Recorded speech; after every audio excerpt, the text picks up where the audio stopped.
Hi friends, welcome to புகுந்த வீடு channel. நான் உங்கள் நிவேதா. இதில் ஒரு கமெண்ட் ஒன்று வந்திருந்தது. எனக்கு அக்யூரேட்டாக பீரியட் மாதிரியே தான் சிம்டம்ஸ் இருந்துச்சு. நேற்று இந்த வீடியோவை பார்த்தேன். நேற்று தான் பீரியட் டேட்டு, பட் இன்னைக்கு செக் பண்ணேன், ஜஸ்ட்டு பீரியட் மிஸ் ஆகி நெக்ஸ்ட் டே பாசிட்டிவ் ரிசல்ட்ஸ் வந்துருச்சு, தேங்க்ஸ் டு காட் அப்படின்னு சொல்லி போட்டிருக்காங்க. ஆக்சுவலி இந்த கமெண்ட் பார்க்கும்போது ரொம்பவே ஹாப்பியாக இருக்குது.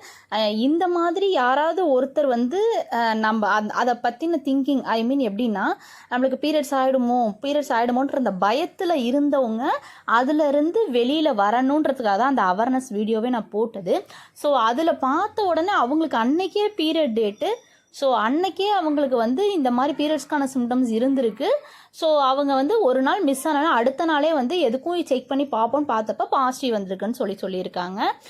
ஆக்சுவலி வந்து ரொம்பவே ஹாப்பியாக இருக்குது. நான் எந்த மோட்டிவேஷனில் வீடியோ போட்டனோ அது வந்து சக்ஸஸ் ஆகிடுச்சு.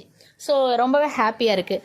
அதே போல் தான் இப்போ இது எதுக்காக இந்த வீடியோ அப்படின்னு பார்த்தீங்கன்னா, அதில் வந்து ரிப்ளேஸ் நிறைய பேர் கேட்டிருந்தாங்க. பேக் பெயின் இருந்ததா சிஸ்டர், உங்களுக்கு ஸ்டொமக் பெயின் இருந்ததா சிஸ்டர்னு சொல்லி கேட்டிருந்தாங்க. ஸோ பேக் பெயினும் ஸ்டொமக் பெயினும் ஒன்றாவது ப்ரெக்னென்சிக்கான சிம்டம்ஸ் தான். ஸோ பேக் பெயின் வந்து எப்போயுமே பீரியட்ஸ் வரப்போ நம்மளுக்கு பேக் பெயின் இருக்கும், ஓகேங்களா? ஸோ அதனால் வந்து நம்மளுக்கு பீரியட்ஸ் ஆகிடுமோன்னு சொல்லிட்டு நினச்சி பயந்துட்டு இருந்திருப்போம். ஆனால் பேக் பெயின்ன்றது ஒன்றாவது good pregnancy symptoms, common pregnancy சிம்டம்ஸ்னு சொல்லலாம். எதனால் அப்படின்னா, அவங்களுக்கு வந்து எல்லாருக்குமே வெவ்வேறு சிம்டம்ஸ் இருந்தாலுமே காமனாக அந்த யூரின் போகிற சிம்டம்ஸும் பேக் பெயின் சிம்டம்ஸும் காமனாக எல்லாருக்குமே இருக்கும். ஸோ அதுக்கும் நான் தனியாக வீடியோ போட்டிருக்கேன். நீங்கள் பாருங்கள், எந்த ஒரு வீடியோ உங்களுக்கு வேணும்னாலும் அதுக்கான டைட்டில் போட்டு பக்கத்தில் புகுந்த வீடுன்னு போட்டிங்கன்னா வந்து எல்லா டீட்டெயில்ஸுமே இருக்கும், ஓகேங்களா? சரி, ஓகே, நம்ம டாபிக் வருவோம். இப்போ பேக் பெயின் இருக்கா சிஸ்டர் உங்களுக்கு, ஸ்டொமக் பெயின் இருக்கா சிஸ்டர் உங்களுக்குன்னு சொல்லி அவங்க கேட்டிருக்காங்க. ஆக்சுவலாக நம்மளுக்கு பீரியட்ஸ் ஆகிறதுனாலே ஃபஸ்ட்டு முதுகு தான் வலிக்கும், அப்புறம் கைகால் வலிக்கும். தென் சில பேர்த்துக்கு வந்து ஸ்டொமக்கு செம்மையாக பெயினாக இருக்கும், நாள் பெயினாக இருக்கும், அடுத்த நாள் பீரியட்ஸ் வந்துடும். ஸோ இந்த மாதிரி ஒவ்வொருத்தவங்களுக்கும் ஒவ்வொரு விதமாக வந்து மாதம் உங்களுக்கு பீரியட்ஸ் ஆகிறப்ப வலிக்கும். அதனால் நீங்கள் எப்பயும் போல் அஸ்யூஷுவல் உங்களுக்கு பேக் பெயின் வலிக்கிறப்ப அது வந்து ப்ரெக்னன்சிக்கான சிம்டம்ஸ்ன்னு சொல்லிட்டு உங்களால் ஐடென்டிஃபை பண்ண முடியாது தான். ஏன்னா மாதம் வர ஒரு விஷயம், ஒரு சிம்டம்ஸு திடீர்னு அந்த சிம்டம்ஸ் வந்து ஒரு குட் நியூஸ்க்காக வருதுன்றதை நம்ம மனசு ஏற்றுக்காது தான். ஏன்னா ஜென்ரலாகவே வந்து நம்ம ரொம்ப நெகட்டிவ் தாட்ஸ் நார்மலாகவே, எனக்குமே நெகட்டிவ் தாட்ஸ் நிறையா இருக்குது. அதை நான் மாற்றிக்கணும்னு சொல்லிட்டு நிறைய நான் மாற்றிக்கிட்டே வரேன். நம்ம திடீர்னு வந்து அடிபட்டுருச்சுன்னா என்ன பண்ணுறது அப்படின்லாம் நான் யோசிப்பேன். அது மாதிரிலாம் நினைக்கக்கூடாது, ஏன் அந்த மாதிரிலாம் நினைக்கிறோன்ட்டு அதை அப்படியே நானே மைண்டை மாற்றிக்குவேன். ஏன்னா அதை நம்மளால் மட்டும்தான் அந்த மாற்றக்கூடிய திறமை இருக்குது. ஸோ அதோடு சேர்த்து நீங்கள் இந்த மாதிரி பாசிட்டிவ் வைப் வீடியோ பார்க்குறப்ப உங்களுக்கே ஒரு மோட்டிவேஷனல் ஆகி உங்களையே நீங்கள் பாசிட்டிவ் வைப்பாக மாற்றிப்பீங்க. ஏன்னா பாசிட்டிவ் வைப்னால எவ்வளோ பேர் வந்து பாசிட்டிவ் ப்ரெக்னன்சி வந்திருக்குன்றத நீங்கள் நம்ம வீடியோஸு நம்மளோட சேனலில் கம்யூனிட்டி போஸ்ட்டை பார்த்தாலே உங்களுக்கே ஒரு ஐடியா கிடச்சிரும். ஸோ அதன் மீதான அதிகப்படியான நம்பிக்கை வந்துடும், பாசிட்டிவ் வைப் மீதான. ஸோ பாசிட்டிவ் வைப் மேலே அதிக நம்பிக்கை வந்ததுன்னா ஆட்டோமேட்டிக்காக நீங்களும் பாசிட்டிவ் வைப்பை நம்ப ஆரம்பிச்சிருவீங்க, நீங்களும் பாசிட்டிவ் வைப்பாக யோசிப்பீங்க. அதே போல் உங்களுக்கும் கெட்டு பாசிட்டிவ் நடக்கும். இதுதான் நம்ம சேனலில் நடந்துட்டுருக்கிறது. ஓகே, இப்போ back pain stomach pain, back pain வந்தால் ப்ரெக்னன்சிக்கான சிம்டம்ஸ் தான், ஓகே, இது விட்டு தள்ளுங்க. வயிறு வலின்றது வந்து கொஞ்சம் இஸ்காரணம் தான்.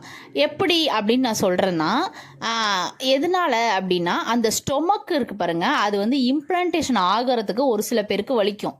ஓகே, ஒன்று கருப்பதிதல் நடக்கிறதுக்கு வலிக்கும், அப்படி இல்லைனால் பீரியட்ஸ் வரத்துக்கு வலிக்கும். ரெண்டாவது இன்னும் ஒன்று வந்து ரிஸ்கான இது என்னன்னு பார்த்தீங்கன்னா வந்து ஒருவேளை டியூப்பில் பேபி தங்கிருச்சுனாலும் வலிக்கும். சரி, என்ன சிஸ்டர் திடீர்னு இப்படி சொல்கிறீங்க, எனக்கு வேற இப்போ அது வேற பயமாக இருக்கே, ஒருவேளை அப்படி இருந்துட்டா போச்சு. அது உங்களுக்கு நல்லா ஐடென்டிஃபை பண்ண முடியும். தெளிவாக உங்களுக்கு டிஃப்ரெண்ட்டாக இருக்கும். அது பீரியட்ஸ் பெயினை விட பல மடங்கு பெயினாக இருக்கும். ஸோ பீரியட்ஸ் பெயின் நம்மளால் தாங்கக்கூடிய பெயினாக தான் இருக்கும். ஏதோ ஒரு மாதம் ரொம்ப வலிக்கும், ஒரு மாதம் சரியாக வலிக்காது, இந்த மாதிரி மாறி இருக்கும். ஆனால் இந்த ஸ்டொமக் பெயின் உங்களால் கண்ட்ரோலே பண்ண முடியாது, அவ்வளோ பெயினாக இருக்கும், ரொம்ப பெயினாக இருக்கும்.